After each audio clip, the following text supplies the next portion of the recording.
Série Propósito antes do nascimento.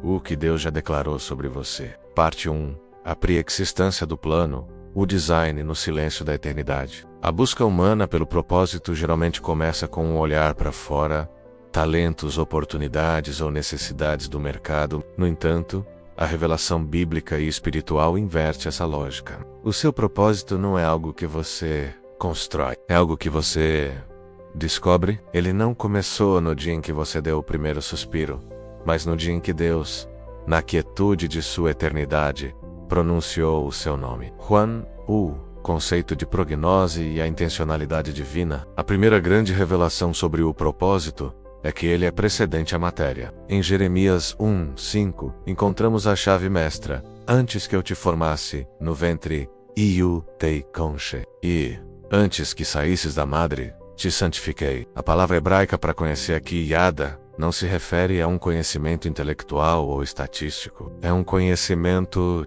de intimidade e eleição. Deus não apenas sabia que você existiria, ele pré-experimentou a sua vida. Isso significa que antes de haver um corpo físico, havia um projeto espiritual. Você foi uma solução pensada por Deus para um problema que ainda não havia se manifestado na cronologia da Terra. Engenharia do destino, DNA e propósito, frequentemente, olhamos para nossa genética como um acaso biológico. No entanto, a revelação do Salmo 13:9-16 nos diz que os olhos de Deus viram a nossa substância ainda informe e que no seu livro todos os nossos dias foram escritos quando nenhum deles ainda havia. Isso nos leva a uma descoberta profunda.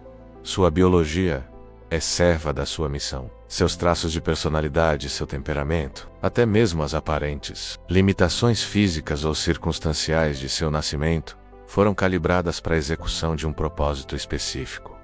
Deus não joga dados. Se ele te deu uma mente analítica, o propósito exige precisão. Se te deu um coração empático, o propósito exige cura. A revelação da voz silenciosa ou que Deus declarou sobre você antes do nascimento. Ele declarou uma identidade antes de uma atividade. O erro moderno é definir propósito pelo fazer. No conselho eterno, Deus declarou quem você é.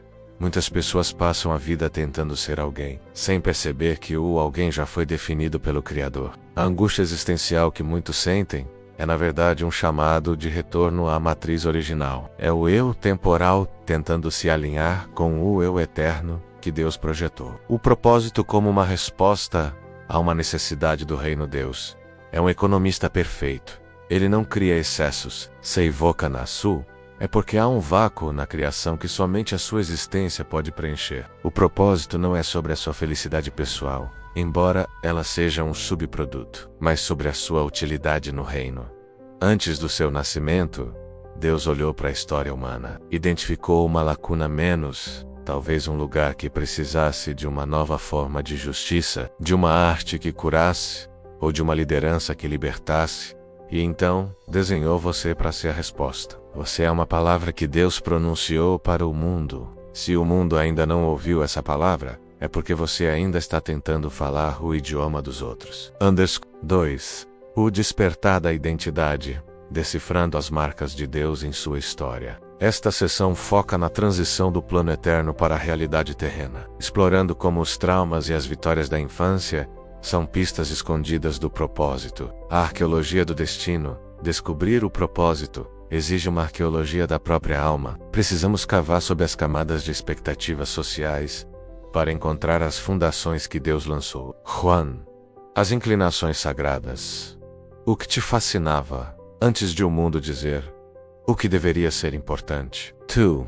A santa indignação. O que te faz chorar ou o que te deixa furioso. Muitas vezes, o seu propósito está ligado àquilo que você foi enviado para consertar. 3. A convergência de talentos. Como Deus misturou habilidades naturais com dons espirituais, a declaração de paternidade antes de Deus dizer o que você faria, ele declarou que você era filho ou filha. O propósito só flutua com segurança sobre as águas da identidade. Se você tentar cumprir uma missão sem saber quem é, você se tornará um escravo da performance. A maior revelação nesta fase é entender que fazer um transbordamento do ser. 3. A batalha contra o destino, onde o propósito encontra resistência. Esta sessão lida com os obstáculos. Por que é tão difícil viver o que Deus declarou. Exploramos o conceito de oposição profética. O roubo da identidade. Se existe um propósito declarado por Deus, existe uma resistência que tenta abortar esse plano. O inimigo da alma não ataca você pelo que você é hoje, mas pelo que ele sabe que você se tornará se descobrir o seu propósito. O trauma, como bloqueio, como as feridas do passado, tentam reescrever a declaração original de Deus. A distração do bom contra o ótimo. Muitas pessoas perdem o propósito de Deus, não por fazerem coisas erradas, mas por estarem ocupadas demais fazendo coisas que Deus nunca pediu que fizessem. O deserto como escola de destino. Deus usa o tempo entre a promessa, o que ele declarou, e a manifestação, o cumprimento, para forjar o caráter. O deserto não é um sinal de que você errou o caminho, mas de que o propósito está sendo refinado. O ouro só brilha depois do fogo. 4. A manifestação e o legado. Vivendo a plenitude do sim de Deus. A parte final foca na execução prática e no impacto eterno do propósito. A sincronia com o Kairos. Existe um tempo como um Cronos e o tempo de Deus Kairos. Viver o propósito é aprender a caminhar no ritmo do Espírito. É a transição da corrida para a fluidez. O propósito. Além de você, ninguém recebe um propósito para si mesmo. O propósito é sempre um rio, nunca um milagre. Ele deve fluir para abençoar outros. A maior descoberta aqui é que, ao servir ao plano de Deus, suas próprias necessidades são supridas pela providência que acompanha a missão. O retorno ao Criador. A jornada do propósito termina onde começou, em Deus.